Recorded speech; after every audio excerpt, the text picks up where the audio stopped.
ये मेरे संसार नए मेरे लिए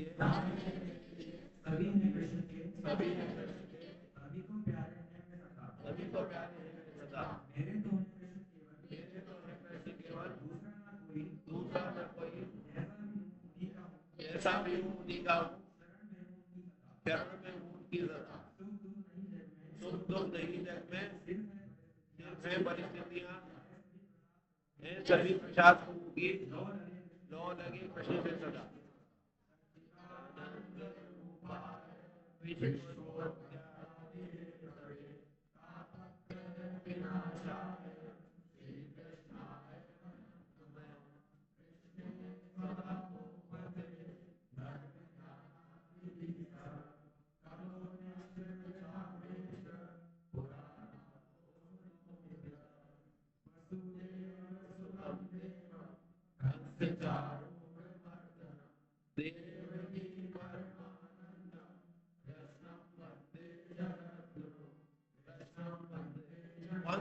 दिव्य श्लोक कोई पढ़ना चाहेगा? अपने इच्छा से बताओ।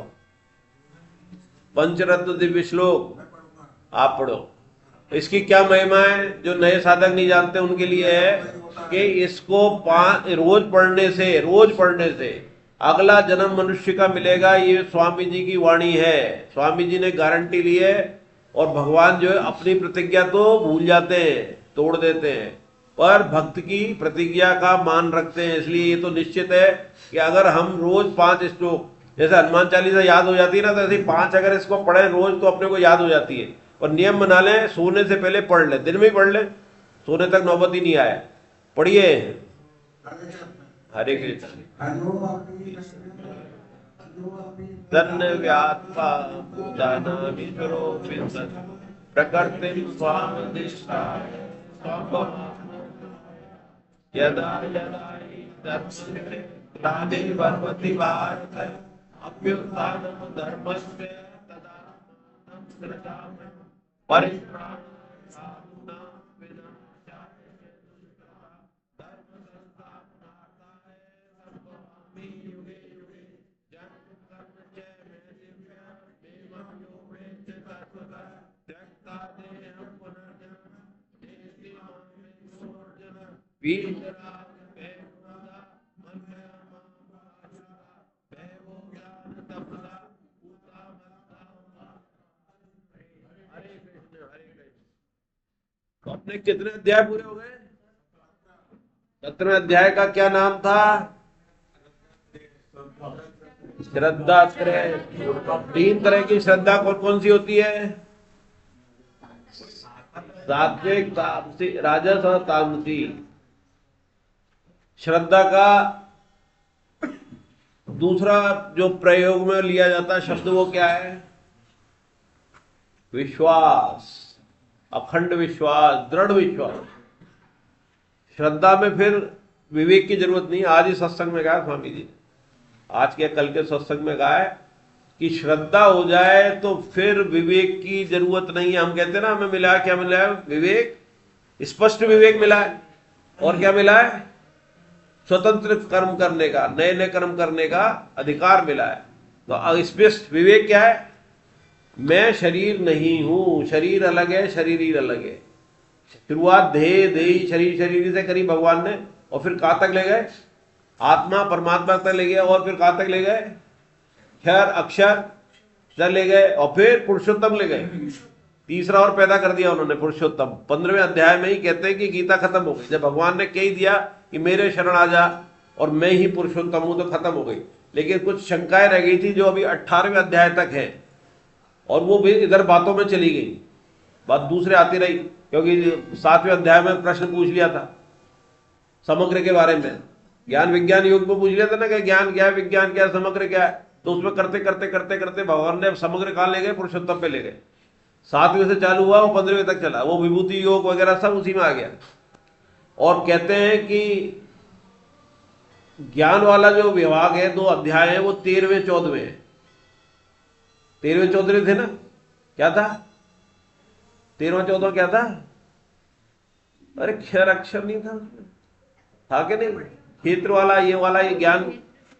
2 अध्याय 13 14 का अब क्लास में उस दिन वो अपन कहाँ पर जो अपनी हुई थी कोटा वाली सेमिनार, उसमें 13वां किसने लिया था? संतोष जी ने। संतोष जी ने 13वें अध्याय में कह दिया था क्षेत्र क्षेत्रक विभाग का जो लिया था, और गुणत्रय मुझे दिया गया था। ये दोनों मिलके पूरे होते हैं। क्षेत्र गुणत्रय क्या है, गुणत्रय विभाग क्या है, गुण क्या है? प्रकृति है, 3 गुण है। और प्रकृति को हमें छोड़ना है, वो क्या है? क्षेत्रज्ञ, जानने वाले, गुणों को जानने वाले। गुणों का संग नहीं करना है, गुणों को छोड़ना है, गुणों में रहते हुए। भगवान ने कहा ना मैं गुणातीत हूं, तो हम भी तो उसी के अंश है, तो गुणातीत हो जाते हैं हम भी। और क्षेत्र, क्षेत्र मतलब खेती। खेती कौन करता है? हम करते हैं, क्षेत्रज्ञ। और फिर उससे ऊपर कौन होता है? पुरुषोत्तम। उसको क्यों हो जाता है वो? हमसे, दोनों से अलग। फिर उसमें क्या करते हैं भगवान? दोनों को क्षेत्र क्षेत्र, यहां तो अलग कह रहे हैं, और 15वें अध्याय में कह देते कि दोनों से मैं अलग हूं। यहां तक तो वो क्षेत्रज्ञ में थे, हम मानते थे आत्मा में है, शरीरी में है, लेकिन शरीरी में नहीं है, आत्मा में तो है। आत्मा परमात्मा का अंश है। शरीर शरीरी के भेद के लिए पहली क्लास वाले को आ से सिखाओगे ना, आ आम आम आम। और मैंने क्लास में भी कहा था आ से आत्मा। जब पीएचडी में पहुंच जाओगे तो आत्मा, फिर आम थोड़ी कहोगे आ से आम। आ से आत्मा, इस स्तर हो गया। तो भगवान भी ऐसे स्तर अपना बढ़ाते चले जाते हैं। पहले शरीर से शरीर समझाया, फिर आत्मा परमात्मा समझाया, आत्मा। फिर उसके बाद क्या बताया कि मैं इससे भी अलग हूं, पुरुषोत्तम हूं, क्षर से अतीत और अक्षर से उत्तम, उससे बेस्ट हूं। और उत्तम क्यों है? क्योंकि ये तो क्या है, लिप्त हो जाता है। कौन? आत्मा तो लिप्त हो जाता है, भगवान लिप्त नहीं होते। ये तो छोटा सा काम करेगा, लिप्त हो जाएगा। छोटा सा काम करते ही मैंने किया गाता जाएगा। अभी कोई एक आया था कल मेरे से कह रहा था कि मैंने कहा यार ये कहना चाहिए। 10 बार ये कह गया कि साहब मैं चंदा देता हूं, मैं अपना नाम नहीं लिखा था, सबसे मना करता। 10 बार तो मेरे सामने भूल गया। लिखा था नहीं था, बिल्कुल बिल्कुल गीता जी की तरह। तो ये क्या करती है? रिफाइंड कराती है, रिफाइंड। गीता जी बार बार बार बार, जैसे वो चाशनी बनाते हैं ना, चाशनी बनाते बनाते पहले उफान आते हैं, उसमें गंदगी साफ होती जाती, गंदगी, फिर आखिरी में एक तार हो जाता है। कैसे देखते हैं चाशनी को? देखते हैं ना, एक तार, तार, 2 तार, सब करे हुए अपन ने काम। ये नए वाले बच्चे कुछ नहीं करते। नए वाले तो मोबाइल वाले अपन सब क्या, हमारे पिताजी बनाते थे वो गुड़ के सेब, क्योंकि ब्रज के रहने वाले हैं, वो गुड़ के सेब यहाँ तो जानते ही नहीं, तो वो अपने हाथ से ही होली दिवाली बनते थे, फिर गुड़ में उसके तलते। छोटे में जब मैं अलीगढ़ अतरौली में था, मेरी मौसी की शादी था, तीसरी चौथी क्लास में होऊंगा, तो मैंने यार ये दूध में क्या करा, नींबू डाल दिया उन्होंने। दूध में नींबू क्यों डाल दिया? दूध में नींबू डाला और वो अलग हो गया बिल्कुल, और उसके उन्होंने वो पनीर बना दिया, छेना बना दी। वाह! मैंने कहा, और थोड़ी देर वो गुलाब जामुन बनाए, तो गुलाब जामुन क्या छोटे छोटे डाले। मैंने कहा तो बड़े बड़े मिलते, तो उन्होंने क्या जो तले उसके और तलते जाए, और यूं यूं कढ़ाई हिलाते जाए तो बड़े होते जाए। तो भैया फिर उसमें चाशनी में डाल दिए, फिर इसमें मीठे होते, तो उसमें पड़े रहे तो मीठे हो गए। तो है और साइज बढ़ गया, और वो बढ़िया हो गया, फर्स्ट क्लास हो गया। तो ये सारी प्रैक्टिकली चीजें उस समय सीखने की थी। देवी देवी दही दही जे थी, अब ये उससे ऊपर का स्तर हो गया। तो अब भगवान का ला रहे मोक्ष संन्यास योग। 17वां क्या था? श्रद्धा त्रय। 3 तरह की श्रद्धा हो गई थी, सब मिली हुई है, कनेक्टेड है, सारे आपस में कनेक्टेड है। कहते हैं एक श्लोक कोई गीता जी का पकड़ लो, सारी गीता जी उस पर घूम सकती है, कोई इस एक श्लोक से उद्धार हो सकता है। स्वामी जी के आजकल के सत्संग में फिर एक बात बहुत बढ़िया कही कि यार मुझे सत्संग करते हुए स्वामी जी कह रहे हैं डर लगता है तुम्हारे बीच में, कि मैं अगर परमात्मा को कह दूं प्राप्त करना बहुत आसान है, तो तुम साधन छोड़ दो, जो काम कर रहे हो ना साधन। और एक तरफ कहते हैं भगवान की मैं साधन से मिलता नहीं, कि साधन तो क्या जड़ है। आप 10,000 की चीज को 9,000 से प्राप्त कर सकते हो क्या? उससे भगवान से नीचे ही चीजें जो भी है उससे प्राप्त नहीं कर सकते, उसकी कृपा से कर सकते हो, या वो आपके पास आ जाए, आप उस तक नहीं पहुंच सकते, वो आ ही जाता है। तो उसमें ये बात कहते हैं कि इसलिए मेरे को डर लगता है कि ये कह दूं भगवान को प्राप्त करना बहुत आसान है, तो तुम साधन छोड़ दो। कह रही तो बहुत आसान है यार, स्वामी जी ने कहा। और ये कह दूं कि कठिन है तो हताश हो जाओ, उन्हीं के शब्द है कि कठिन कह दूं तो हताश हो जाओ। इसलिए तुम तो प्राप्ति में लगे रहो, लगे रहो। साधन फिर क्यों करना चाहिए? ये क्लास में आ चुका है, क्यों करना चाहिए साधन? वेरी गुड, एक ये बहुत अच्छा जवाब है। दूसरा एक और है, और सरल है, असाधन न हो जाए इसलिए। क्योंकि एक तरफ कहा भगवान ने कि कर्म के बिना तू रह ही नहीं सकता, तो कुछ तो करेगा, तो कुछ करेगा तो ढंग का करना। अगर तू साधन नहीं करेगा तो असाधन करेगा, भगवान की बातें नहीं करेगा तो दूसरी बातें करेगा, और दूसरी बातें क्या हो जाएंगी? प्रमाद। तो प्रमाद क्या है? तमोगुण, तामसिक गुण। तो अब ये क्या है कि भगवान कह रहे 15 में खत्म हो गई, 16 17 में हो गई, 18वें तक तो कहते हैं कि खत्म ही हो गई। ये तो रिपीटेशन है। 18वां अध्याय कहा है कि ये रिपीट है। नींव तो पड़ी थी दूसरे अध्याय में गीता जी की कार्पाण्य दोषे वाले श्लोक से, कि मेरे अंदर ये दोष कहां से आ गए। जब उन्होंने कह दिया कि तू नपुंसक है, इस पे झटका मारा था ना भगवान ने। पहले में तो एक शब्द नहीं बोले, तो भगवान ने कहा था। और तीसरे अध्याय में अर्जुन ने सवाल कर दिया था कि आप मुझे कंफ्यूजन में क्यों डालते हो, कि कर्मयोग बढ़िया है, ज्ञान योग बढ़िया है, ये बात हुई है। तीसरा का जो पहला श्लोक है, अर्जुन ने सवाल किया था कि कर्मयोग अच्छा है या बुद्धि योग। तो बुद्धि योग क्या है? बुद्धि योग, सॉरी, कर्मयोग और ज्ञान योग। तो वहां उन्होंने क्या कहा था? निकालो तीसरे अध्याय का पहला श्लोक।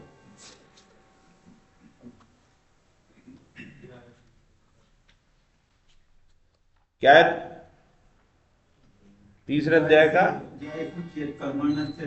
बुद्धि जनार्दन। नहीं, हिंदी में बोलो, पढ़ लिया श्लोक में। अर्जुन ने बोले, हे जनार्दन, हाँ। अगर आप कर्म से बुद्धि को श्रेष्ठ मानते हैं तो फिर हे केशव, मुझे घोर कर्म में क्यों लगाते हैं?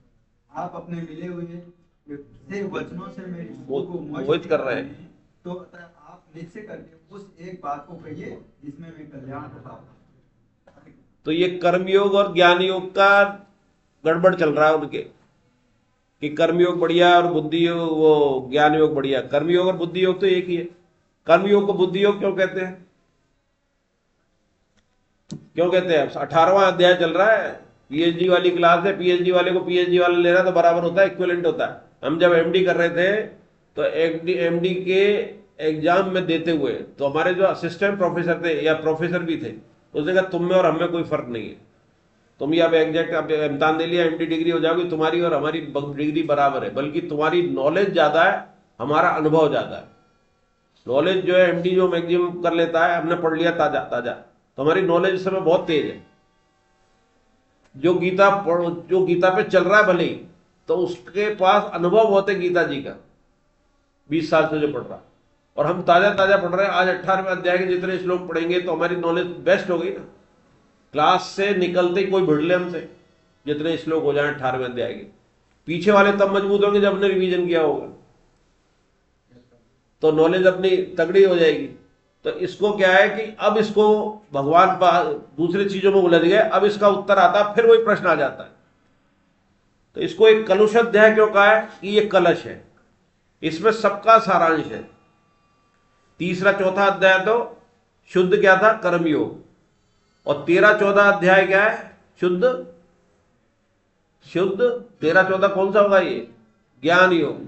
ज्ञान हो ना, विवेक के द्वारा ही तो क्षर अक्षर का। और 12वां अध्याय शुद्ध क्या है? भक्ति योग, नाम ही उसका भक्ति योग है। तो एक अध्याय गीता भी कहते हैं इसको, कलशोध्याय भी कहते हैं। एक ही अध्याय में सारा सारांश आ गया, इसलिए एक अध्याय गीता कहते हैं, कलशोध्याय भी कहते हैं। तेरे पास किताब नहीं है क्या? है? तब तक किताब दे दो, फिर वापस रख देना ईमानदारी से। किताब लाना जरूरी है, ठीक है? मुकेश जी नजर आ गए, दिखाई नहीं दे रहे, एक तो छुप के बैठे हो, ऊपर से सेमिनार में। हाँ, मैंने भी फोटो खींची, संगीत वाले को भजन करना चाहिए। भजन में थे, उसमें भजन वाली थी। दोनों थे, जोड़े थे ये, दोनों गए थे। अरे दोनों थे, मैंने देखा वो वाला रील देखी। तो अब क्या है कि शुरुआत कैसे होती है गीता जी की? पहले धर्म क्षेत्र कुरुक्षेत्र, अर्थात जीवन रूप कुरुक्षेत्र में मेरा कर्तव्य क्या है, पहला श्लोक है ना ये। जीव मात्र भगवान श्री कृष्ण का अंश है। ये किसमें आ गया? 15/7 में आ गया। इसलिए इसका स्वाभाविक कर्तव्य है अपने अंश की आज्ञा का पालन। किसी ने मेरे से सवाल पूछा था अकेले में कि हम अंश हैं या अंशी हैं? क्या है हम अंश हैं। अंशी कौन है? परमात्मा। हाँ, तुम आ गई। नहीं, जगह हो तो आगे आ जाओ। अगर मान लो मुझे अर्जेंट किसी काम से, तुम्हें बात कह रहा हूँ शिवांगी, अभी बोला था ये कि अगर अर्जेंट जाना पड़े आधा एक घंटे के लिए मंदिर के काम से, फोन आ गया तो तुम यहाँ पर क्लास बाकी की चालू कर देना लेना, क्योंकि तुम आचार्य में पास हो गई हो, तुम्हें मंगलवार की शाम की क्लास अलॉट हो गई है ना। और मैंने एक उसमें बना भी दिया है, एक वो वहां से लेगा तो बैठेगा जैसलमेर बाड़मेर से, ठीक है ना। तो अगर फोन आ जाए तो नहीं तो लगा लो, कुर्सी इधर लगा लो, इधर लगा लो, यहाँ लगा लो। वैसे भी सर्दियों में सट सट के बैठना चाहिए। मेरे पास 4 तोते हैं, पहले 4 तोते हैं, वो ऐसे घुसे रहते हैं चारों। मेरे को ये नहीं पता उसकी गर्दन कहाँ जा रही है, दूसरे की है, तीसरे की, उसकी यूं और उसकी यूं, है ना। इतना बढ़िया सीन रहता है, चिपक के बैठ जाते हैं, एक हो जाते हैं वो सब। हाँ चारों एक हो जाते हैं। बोलने के लिए नहीं बुलाया है, तो बोलने वालों को पास नहीं बिठाना चाहिए, तू बीच में बैठ जा बोली देख। तो ये जीव मात्र का परम कर्तव्य कहिए करे, अपना मोह नष्ट होने के बाद अर्जुन यही कहते हैं। कब कहते हैं? 73वें श्लोक में कहेंगे। क्या कहेंगे भाई? सिर्फ मुकेश जी क्या कहेंगे 73वें श्लोक में? मोह नष्ट होता है ना। हाँ, मेरा मोह नष्ट हो गया। मोह माने क्या है? अज्ञान। और स्मृति लब्धा, स्मृति प्राप्त हो गई। ये नहीं मुझे ज्ञान प्राप्त हो गया, मेरी स्मृति लौट आई है, पुनः प्राप्त हो गई है। तो भगवान भी यही कहते हैं, ये गीता जी का उपदेश अब आखिरी अध्याय में चल रहे हैं, यही है कि हमारी स्मृति हो जाए। हम शेर के शावक हैं, गीदड़ की तरह क्यों रहते हैं, मिमियाते क्यों हैं? हम किसके बच्चे हैं? शेर के बच्चे। और ये बच्चा नहीं कह रहा है, शेर कह चुका है, कह चुका ना शेर। अंबानी कहे कि ये मेरा आदमी, और हम क्या अंबानी के आदमी, तो कौन सी इंपॉर्टेंट? अंबानी। अगर कोटा शहर में कहो कि यार मैं अंबानी से मिले आया हूं, अंबानी ने मुझे कोटा के लिए नियुक्त कर दिया, कोई बात नहीं मानेगा, बकवास करता है, झूठा है। और अंबानी खुद घोषणा कर दे कि ये फलाना व्यक्ति कोटा में मेरे लिए जो भी काम करेगा मैं जिम्मेदार हूं, तो कोई भी उसे 10 करोड़ भी दे देगा। तो भगवान कह चुके हैं बबे मांशो जीव के। तो ये मतलब इसमें अध्याय में रिवीजन ही रिवीजन होगा। और एक और खूबी है इस अध्याय में कि जो भगवान ने बात पहले छोटे रूप में कही है या एलोबरेट की है, बड़ी की है, और जो पहले बड़ी कह चुके हैं या छोटे रूप में कहेंगे, हिंट दे देंगे फिर आगे चल देंगे। और सबसे बड़ा अध्याय 18/78। कल एक बात निकली मेरे मुंह से निकल जाती है, कर्म रहस्य किस किस के पास है? स्वामी जी की कर्म रहस्य ले लेना, आज इसी की चर्चा है 12वें श्लोक में। कर्म रहस्य, हम क्यों पैदा हुए हैं। एक लाइन तो इतनी बढ़िया कही है कि हम केवल कर्जा उतारने के लिए आए हैं। या तो हमारा कर्जा नहीं होता तो जन्म ही क्यों होता। हमारे कर्मों का, प्रारब्ध का जो कर्जा है वो उतारने के लिए आए। अगर आपने कर्जा उतार दिया, आपसे कोई पैसे लूट के भी लिया, वैसे तो बचना है व्यवहार में, तो व्यवहार की तरह करना है कि ले भैया मैं तो कर्जा उतारना, जिसको लेना ले जाओ, ऐसे नहीं। अकस्मात हो जाए, आपके पूरे जागरूक होने के बाद भी आपको लॉस हो रहा है, आपके मंदिर के बाहर से चप्पल चली गई है, आपसे कोई कर्जा ले गया, खास विश्वास पात्र मित्र आपका वो ले गया है और आपको लौटाना नहीं चाह रहा, या उसकी स्थिति ऐसी हो गई कि दे नहीं सकता वो, तो ये मान लो ये पुराना उसका कर्जा था, दुखी मत होना। अगर दुखी हुए उसको कोसा तो अगले जन्म में फिर मुलाकात होगी, बंधन बांध लिया हमने। तो गीता जी हमें कर्म बंधन से छूटने का पुराना हिसाब भी बताती है। एक ही जन्म में, इसी जन्म में केवल ये कला है कि हमारा प्रारब्ध तो काट ही लें और संचित कर्म को भस्म कर दें। अभी आएगा सारे कर्म। तो संचित कर्म क्या है, क्रिया मणि, अभी आगे के श्लोक में आएगा। तो तीसरे अध्याय में अर्जुन के, अब ये पहला श्लोक पढ़े, बहुत इंपॉर्टेंट है। चलो तुम ही शुरुआत करो। तीसरे पढ़ रहे, कौन पढ़ रहे? आप पढ़ो। तू तो अभी कोई नहीं, अभी तय कर लो, वो पढ़ रहे तो अगला तू पढ़ लेना, ठीक है। हरे कृष्ण। हरे कृष्ण। समान तीसरे अध्याय में अर्जुन के प्रश्न के उत्तर में भगवान ने 2 प्रकार की निष्ठा तक, योग निष्ठा व ज्ञान निष्ठा, उन दोनों निष्ठाओं के तत्वों को अलग अलग रूप से ठीक ठाक जानने की इच्छा अर्जुन के मन में थी, लेकिन बीच में अर्जुन इस बात को पूछ नहीं पाए। अब अर्जुन निर्णय लेना चाहते हैं, अतः ये जिज्ञासा पुनः करते हैं।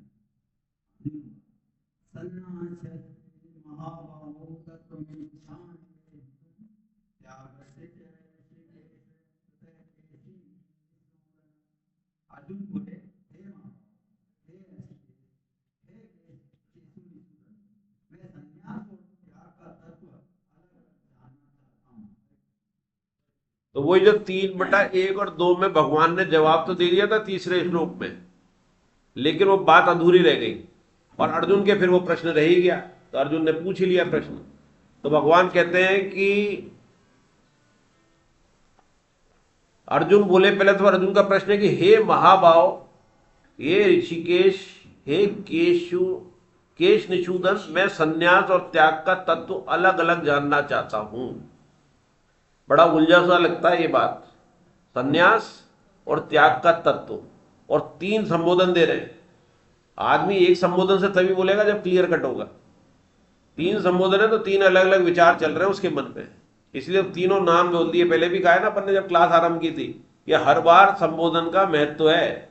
इसमें एक तो किया ऋषिकेश, दूसरा किया है महाभाव, तीसरा क्या है केश निषूदन। तो महाभाव का अर्थ है वो पूरा करने में समर्थ हैं।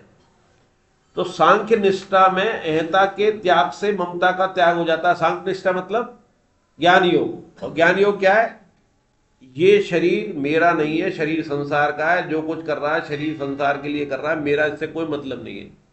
हालांकि मैं कराने वाला मैं ही हूं, लेकिन मैं मानूंगा नहीं। मैं अपने हित के लिए, किसके लिए, मेरा हिस्सा सर्वोच्च हित क्या है कि मुझे ये भगवान की प्राप्ति करनी है, इस शरीर का उपयोग केवल यही है, इससे सारे संबंधों को इसी रूप में निभाया जाएगा बिना कामना के। जो संबंध मिले वो तो आपका कर्तव्य कर्म है, वो तो करने ही करने हैं, पर उसमें स्वार्थ बुद्धि नहीं होनी चाहिए, कामना बुद्धि भी नहीं होनी चाहिए, ये शर्त है। तो हर इस शरीर को पाल रहा हूं क्योंकि भगवान ने शरीर मुझे उसकी प्राप्ति के लिए दिया है, तो पालने के लिए मुझे इसके लिए अच्छे भोजन की आवश्यकता है। स्वास्थ्यवर्धक भोजन चाहिए, न कि स्वादवर्धक जो स्वाद पसंद हो। तो ये कर लिया तो शरीर से ही यात्रा हो जाएगी हमारी समाज तक। आप शरीर को पालें, कुटुंब को पालें, समाज गली को पालें, मोहल्ले को पालें, समाज के बारे में हित करें, राष्ट्र हित करें, विश्व का हित करें, पर उसके अंदर केवल कल्याण की भावना है। ये विश्व जो है भगवान का स्वरूप है, ये संसार भगवान का स्वरूप है, ये जो भगवान ने शरीर दिया है ये भी भगवान ने का ही रूप है। तो ये माना तो हमारा इससे कल्याण हो जाएगा। और भोग बुद्धि रखी, स्वाद से लेके अन्य जितने भी विषय हैं उसमें भोग बुद्धि रखी तो उससे पतन हो जाएगा। मतलब करना वही है, सोच बदलनी है। तो सोच बदलने से कितना बढ़िया काम हो रहा है। सोच बदलने से हो गया ना, रसगुल्ला भी खा लिया, लेकिन उससे कि 4 बार खाऊंगा 5 बार खाऊंगा तो पेट खराब हो जाएगा, शरीर खराब हो जाएगा, पेट खराब हो जाएगा, 2 दिन मेरे व्यर्थ हो जाएंगे। 2 दिन मैं भगवान के लिए काम करता, परिवार पालने में काम करता, तो वो समय मेरा नष्ट हो गया। 2 दिन मेरे दिए हुए इतने महत्वपूर्ण समय हैं जो करोड़ों रुपए में भी खरीदे जा सकते थे, वो 2 दिन मैंने मेरी विषय भोग वस्तु के कारण, विषय भोग नीति के कारण मैंने नष्ट कर दिए। तो बंधन भी हो गया, तामस भी हो गया, ये तामस ही हो गया बार बार खाना। तो यहां 3 संबोधन देते हैं। अर्जुन संन्यास व त्याग तत्व को पुनः यहां स्पष्ट से जानना चाह रहे हैं, इस हेतु अर्जुन भगवान को 3 संबोधन देते हैं। महाभाव अर्थात संन्यास और त्याग के तत्व कहने में आप पूरी तरह समर्थ हैं, इतने बलशाली हैं कि दोनों का आप कह सकते हैं। ऋषिकेश अर्थात आप मेरे हृदय की शंका को ठीक ठीक जानने वाले हैं। ऋषिकेश मतलब इंद्रियों के ईश, इंद्रियां जिसके कब्जे में रहती है वो ऋषिकेश। तो इंद्रियों तक पहुंच गए, अंदर तक जानने वाले हैं। अंतर्यामी आते हैं जो आवश्यक बातें हैं, और आप मेरे बिना पूछे भी कहते हो। केश निषूदन का अर्थ क्या है, केशी नामक राक्षस का वध करने वाले, अर्थात आप भक्तों के संपूर्ण विघ्नों को दूर करने वाले। इतने बड़े राक्षस को मार दिया आपने तो मेरी भी क्लेश आप दूर कर सकते हैं, इसलिए 3 नाम उसने दिए। तो मेरे आप संपूर्ण विघ्नों का दूर करें। संन्यास इसमें लिखा है सम्यक संन्यास, संन्यास अर्थात अच्छी तरह से रखने का नाम संन्यास है। तात्पर्य की प्रकृति की चीज सर्वथा प्रकृति में देने से, अच्छी तरह से रखना मतलब जो जिसका है उसको देना। ये शरीर जो है प्रकृति का है तो प्रकृति के लिए रखना है, प्रकृति की चीजें सारी, और विवेक द्वारा प्रकृति से अपना संबंध विच्छेद कर लेने का नाम ही संन्यास है। कितना बढ़िया सरल है सांख्य योग, ये शुरू में भी पढ़ा आपने पहले अध्याय में, ये आई थी बात। विवेक का मतलब क्या है, स्पष्ट विवेक यही है। विवेक तो नहीं तो उसमें भी है, बकरी में भी है, कैमल में भी है, ऊंट में है कि नहीं हो। कितनी हो जाए भूखा हो वही खाएगा जो उसको पत्ती खाने, दूसरी नहीं खाएगा, आंख नहीं खाएगा उसको, ऊंट कभी आग नहीं खाता है, बकरी आपका नॉन वेज नहीं खाएगी, और घास शेर नहीं खाएगा। तो इतना विवेक तो है, पर स्पष्ट विवेक। स्पष्ट विवेक क्या है? मैं शरीर नहीं हूं, मैं अलग हूं, ये शरीर अलग है। स्वामी जी तो बहुत छोटा सा उदाहरण देते हैं कि आप है ना बचपन में क्या थे, जहां तक याद है आपको वहां से अब तक का याद करो, जो ईयर में चले जाओगे 2016, 2000, 2018 कोरोना सब याद आ जाएगा। कोरोना में मरते भी देखे, बीमार भी हुए, आप बीमार को देखा भी, भय भी था, हवाई जहाज बंद हो गए, ट्रेनें बंद हो गई, कितनी शांति, आकाश कितना साफ, पक्षियों की आवाज, तो कितने नेचर के हो गए, तो सोचने लग जाए तो वो आ जाती है बात। लेकिन अब वो समय नहीं है, तो देखने वाला मैं वही हूं। 5वीं क्लास में जाता था, निक्कर पहनते थे, उस समय जाते थे, दूसरे का टिफिन छीन के खा लेते थे, आपस में लड़ाई भी होती थी, कुट्टी भी होती थी, वो याद आ जाती है ना बातें। अब नहीं कर सकते वो। तो वो देखने वाला कौन है? वो मैं हूं। ये तो बदल रहा है, बीमार भी हुए, अच्छे भी हुए, दौड़ भी लगाई, तो उसको संबंध विच्छेद लेने का संन्यास है। तो कर्म व कर्म फल की आसक्ति को छोड़ने का नाम त्याग है। सिंपल हो गया। दोबारा रिवीजन हो रहा है, ये पहले अध्याय का, दूसरे अध्याय का रिवीजन। क्या कि आपको कर्म व कर्म फल की आसक्ति को छोड़ने का नाम त्याग है, यही तो कर्मयोग है। और विवेक द्वारा संबंध छोड़ देना, किससे? शरीर से और संसार से। वो क्या है? ज्ञान योग है। इंद्रियां इंद्रियों में बरत रही है, गुण गुणों में बरत रहे, लिप्त हो गए, तो फिर आप क्या हो गए? बंधन में युक्त हो गए। उनका नाम अलग अलग दे दिया, संन्यास और त्याग। वैसे तो देखे, हम मूल देखे तो एक ही चीज है। देखो, ज्ञान योग एक ही है, सांख्य योग एक ही है, और बुद्धि योग और कर्म योग एक ही है। और यहाँ जो योग वाली बात आ रही है ना, योग निष्ठ वाली बात, ये योग निष्ठा व ज्ञान निष्ठा, तो योग निष्ठा मतलब कर्म निष्ठा, कर्म योग है ये। योग निष्ठा का मतलब ये कर्म योग है। तो ये बात भी आई थी, अधूरी रह गई, सवाल पूछा था ना मैंने अभी अभी, कि बुद्धि योग और कर्म योग एक क्यों है? बुद्धि योग क्यों कहते हैं? कर्म योग का पर्याय है ना बुद्धि योग। क्यों? क्योंकि जब हमारी बुद्धि में विवेक जागृत होगा तभी। नहीं, गलत आंसर, फिर हो जाओगे आचार्य में। मुकेश जी उत्तर दो, मेरा ये मतलब नहीं, अभी बताऊंगा। मुकेश जी, बुद्धि योग नाम क्यों है कर्म योग का? सुनो, 2/41 हिंट देता हूं, श्लोक 2/41, एक निश्चयात्मक बुद्धि, वही तो कर्म योग है। आपने एक निश्चयात्मक बुद्धि, और इसका अपोजिट भगवान क्या कहते हैं? असंख्य शाखाओं वाली, बहुसंख्याओं वाली। अगर आप ये भी सोचोगे ये भी करूं, असंख्य शाखा हो गई। नहीं, मेरी एक बुद्धि निश्चयात्मक क्या हुई? एक निश्चय क्या हुआ? मुझे इसी जीवन में भगवान का प्रेम प्राप्त करना, भगवत प्राप्ति करनी है। इसके अलावा मेरा दूसरा उद्देश्य नहीं है, वो गौण है। और भी जो मैं काम करूंगा केवल इसी उद्देश्य के तरह करूंगा। जब भी तो अपन ने 4 चीजें थी ना, पदार्थ, क्रिया, भाव और उद्देश्य, कौन बेस्ट है? सब ये कैटेगरी ली। भाव पहले पदार्थ है, पदार्थ के बाद क्रिया है, क्रिया के बाद भाव है। बहुत से भाव को ही रोते रहते हैं। उद्देश्य में ये उद्देश्य क्या है कि अभी आताताइयों का नाश करना, ये उद्देश्य है।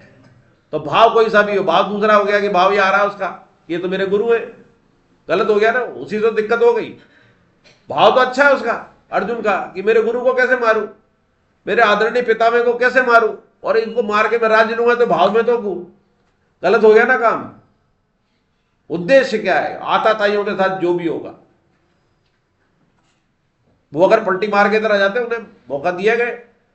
और बाद में अफसोस भी हुआ जब भीष्म ने सवाल पूछे दो कि मेरी ये गति क्यों हुई, तो कृष्ण ने 2 जवाब दिए। एक तो तूने भरी सभा के अंदर द्रौपदी का चीरहरण होते देखा, उस समय रोक लगानी चाहिए थी, उस समय क्या बंधे हुए थे। और दूसरे जो वचन होते हैं वो परिस्थितिवश होते हैं, कालवश होते हैं। आपने एक वचन ले लिया कि मैं इसका करूंगा हस्तिनापुर का, तो उस काल की बात थी जब ये था कि आताताई हस्तिनापुर को ले जाएंगे। कमजोर है राजा हमारा, पांडु कमजोर था, धर्मराज कमजोर था। लेकिन जब राजा अच्छा आ रहा है, युधिष्ठिर जैसा राजा आने वाला है, तो उसमें दुर्योधन की तरफ दे रहा है। तो तेरा वचन के लिए, वचन कालग्रस्त, काल के के अनुसार होना चाहिए। काल बदल गया तो वचन भी बदला जा सकता है। ये 2 कारण से भीष्म का पतन हुआ। हालांकि पतन नहीं हुआ, उनको वापस मुक्ति मिली, वो एक उद्देश्य के तहत ही आए थे, भगवान की आज्ञा से परिकर थे। तो केशवनंदन यहां आ गया, तो आ गया बात समझ में। अब इसमें एक इंपॉर्टेंट बात है, कर्म व कर्म फल की आसक्ति को छोड़ने का नाम त्याग है। तो कर्म को क्या हम छोड़ सकते हैं? फिर क्यों लिखा है? कर्म की आसक्ति, और कर्म फल को छोड़ सकते हैं? नहीं, वो हमें मिलेगा मिलेगा ही मिलेगा। हर कर्म का फल है, पर कि उसकी आसक्ति नहीं छोड़नी है, कर्म की आसक्ति नहीं छोड़नी। कर्म की आसक्ति क्या है? एक तो अच्छा कर्म किया आपने, और आसक्ति क्या है? मुझे बार बार करूं मैं इसको, और वो तब सिद्ध हो जाती है कि उससे बेटर करने वाला मौजूद है, और आपकी आसक्ति मैं ही करूं क्योंकि इससे मेरे को नाम मिल रहा है। तो आपको उस समय छोड़नी है। ये कर्म और विकर्म और विकर्म अकर्म आई थी ना बात, उसमें आ जाती है, उसमें उदाहरण आया था ये। हाँ, अब जो सहज सहज एक तो होता है नित्य कर्म, सारे चार अभी का पांचों कर्म आने वाले हैं, लेकिन उसमें जो है आपका आपकी आसक्ति कर्मों में हो गई, वो बढ़िया कर्म भी आपका नुकसान कर जाएंगे आसक्ति है तो। आप दान कर रहे हो, दान कर रहे हो, बहुत अच्छी बात है, आपका नाम तो आपने नहीं लिया, निष्काम हो गए, लेकिन वो दान करने की एक आपको आनंद आने लगा।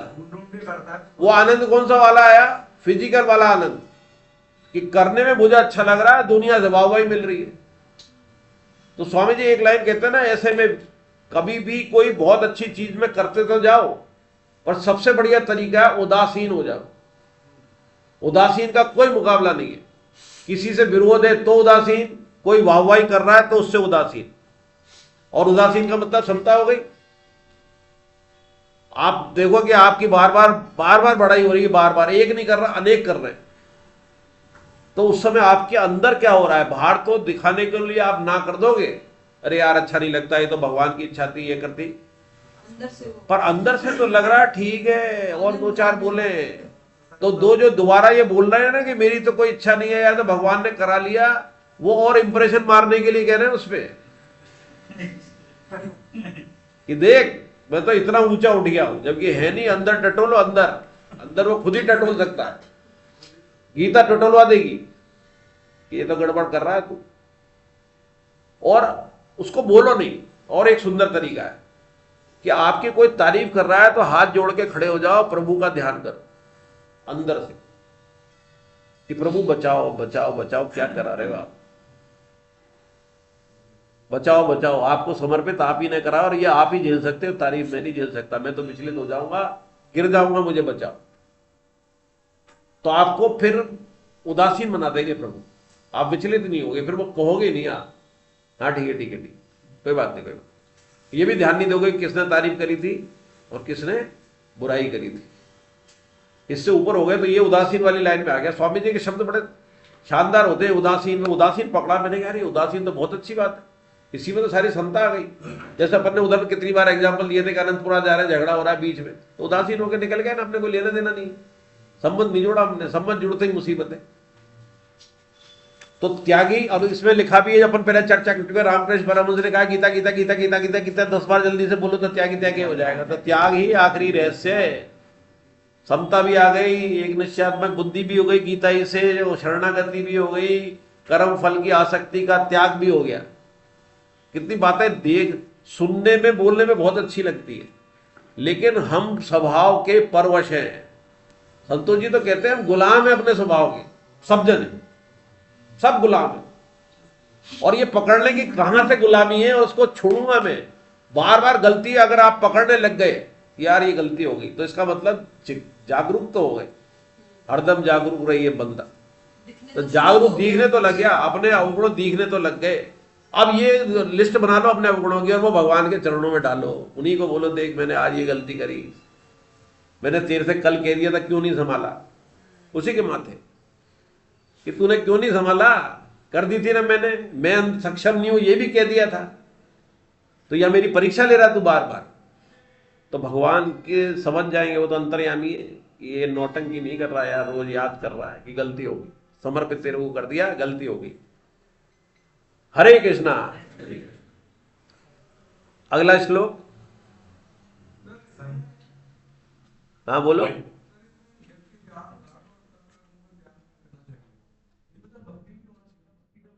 क्या चाहिए? जोर से बोलो, आप खड़े माइक ले लो।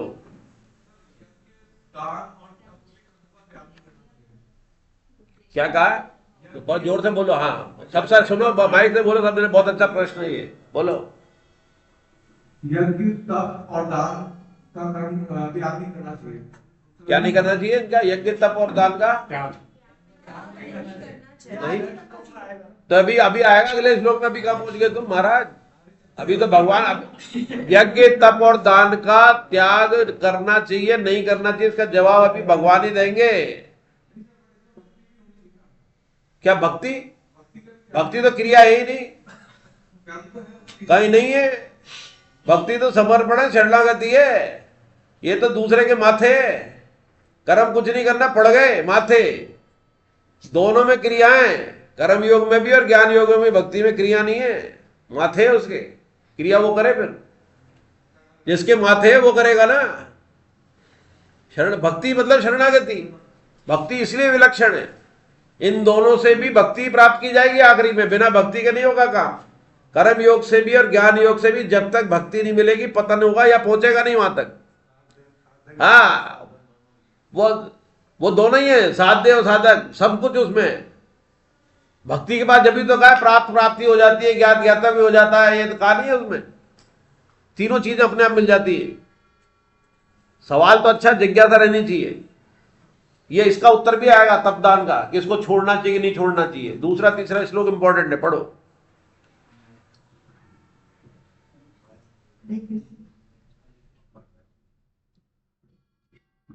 त्याग और संन्यास के बारे में श्री कृष्ण पहले अन्य तार्किक विद्वानों के प्रचलित 4 मत बताते हैं। कई विद्वान काम्य कर्मों के त्याग को संन्यास समझते हैं और कई विद्वान संपूर्ण कर्मों के फल के त्याग को कहते हैं। कई विद्वान ऐसा कहते हैं कि कर्मों के दोष की तरह छोड़ देना चाहिए और कई विद्वान ऐसा कहते हैं कि यज्ञ दान और तप रूप कर्मों का त्याग नहीं करना चाहिए। हरे कृष्णा। भगवान अब जब इसको शुरुआत कर रहे हैं तो पहले 4 नेगेटिव बातें बोल देते हैं। वो इसलिए कि आपसे कोई तर्क करेगा तो आपको पहले ही भगवान ने कह दिया कि ये 4 तरह के तो मत हैं, और आखिरी बाद में जब ये श्लोक 4, 5, 6 चालू करेंगे तब वो अपना मत बताएंगे, और तब ये 4 चीजें कैसे छोड़ी जाएं, क्यों ये अधूरी हैं, इसमें क्या अधूरापन है। तो क्या है, त्याग और संन्यास के बारे में श्री कृष्ण पहले अन्य दार्शनिक विद्वानों के प्रचलित 4 मत बताते हैं। अलग अलग संप्रदाय, अलग अलग मत है, अपने 4 संप्रदाय है।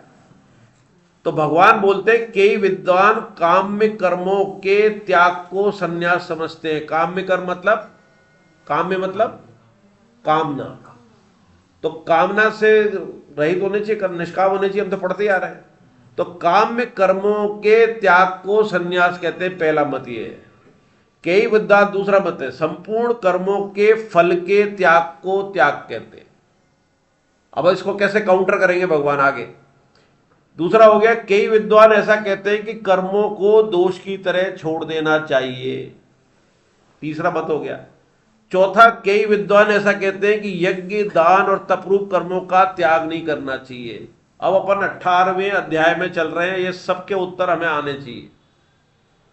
काम्य कर्मों का त्याग लिखा है, काम्य कर्मों के त्याग को संन्यास समझते, बात तो कही है, लेकिन इसमें क्या कहते हैं,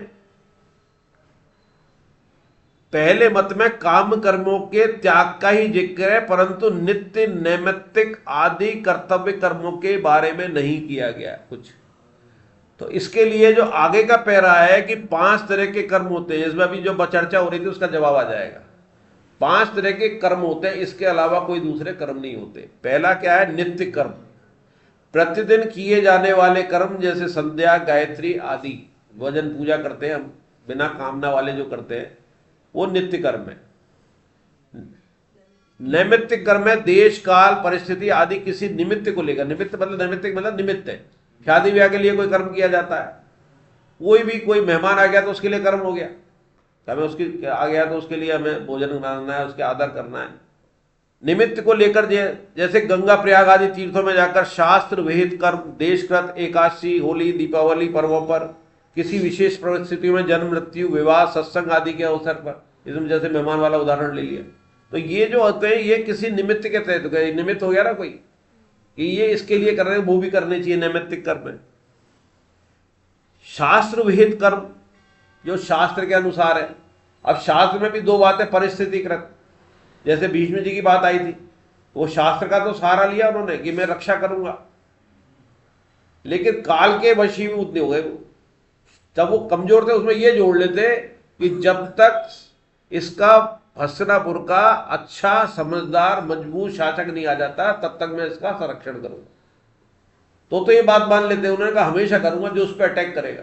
तो उन्होंने कुर्सी का रखा, ये नहीं रखा कि उसमें कोई बुद्धिमान युधिष्ठिर जैसा आ रहा है और दुर्योधन जैसा अत्याचारी उस पर उसका अधिकार छीन रहा है।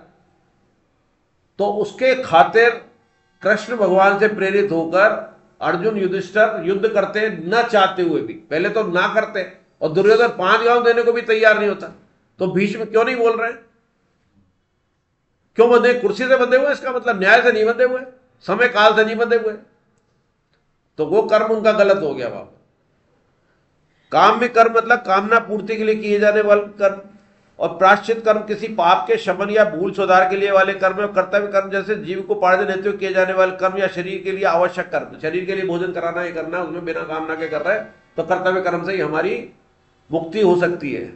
तो पहले, अब इसमें देखो, इसमें जो पहला और तीसरा है, भगवान त्याग और संन्यास के बारे में 4 मतों का वर्णन करते हैं। उक्त 2 श्लोक के पहले व तीसरे चरण में वर्णित मत सांख्य योग का, पहला और तीसरा सांख्य योग का, काम्य कर्मों के त्याग को संन्यास कहते हैं। सांख्य योग में क्या है? हमें कुछ करना ही नहीं है, शरीर में कर रहा है, शरीर संसार में घूंगा, अपने आप में भरत रहे, मुझे कुछ नहीं करना, मैं तो अलग हूं। तो हो गया ना ये।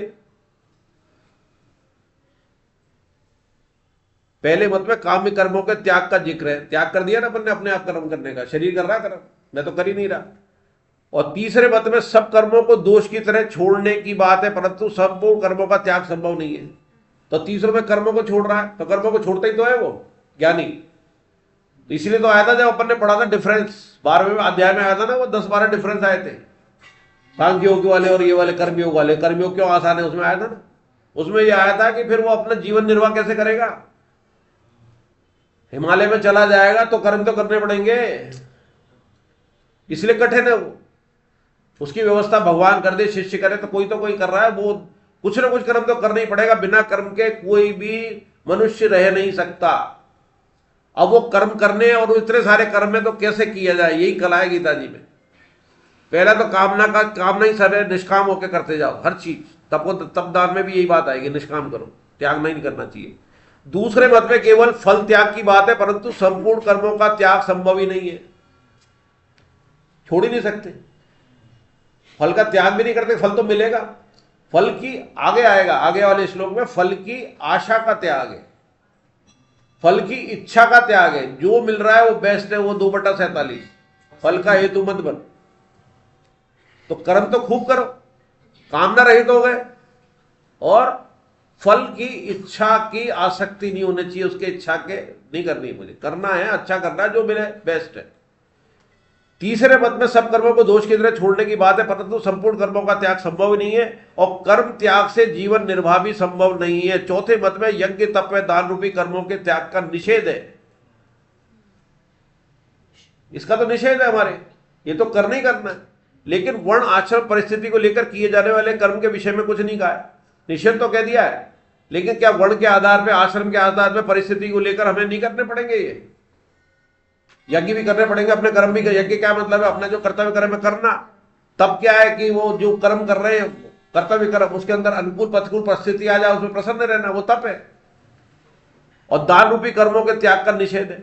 तो ये भी चारों मत अपूर्ण हो गए। अब भगवान इसको पूर्णता कैसे करेंगे? चौथा, पांचवा, छठा। अब कौन पढ़ेगा? हाथ उठाओ पहले, एकदम ऐसे मत करो।